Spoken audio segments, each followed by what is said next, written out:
O'zbekiston Respublikasi harbiy prokuraturasida muvofiqlashtiruvchi kengash yig'ilishi o'tkazildi. Video konferens aloqa tarzida o'tkazilgan muloqotda Qurolli Kuchlar vazirlik va idoralari rahbariyati, harbiy qismlar komandirlari, muassasalar boshliqlari hamda mas'ul ofitserlar ishtirok etdi.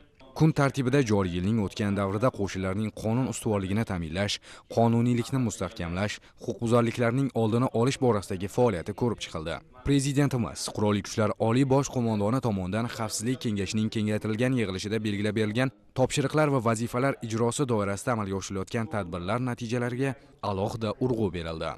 Muhokamalarda shuningdek harbiy xizmatchilarning huquq va qonuniy manfaatlarini ta'minlashga qaratilgan qator yo'nalishlardagi chora-tadbirlar sarhisob qilindi. Harbiy xizmatchilar va ularning oila a'zolarining salomatligini barqaror saqlash, bandligini va ijtimoiy himoyasini amalda ta'minlash, yoshlarni vatanparvarlik ruhida tarbiyalash borasidagi ishlar va bu borada hamkorlikdagi tadbirlar bo'yicha aniq tavsiyalar bildirildi. Energiya tejamkorligi va byudjet mablag'larini iqtisod qilish borasidagi ishlar yig'ilganlarning diqqat markazida bo'ldi. Yakunda ko'rib chiqilgan masalalar yuzasidan tegishli qarorlar qabul qilindi.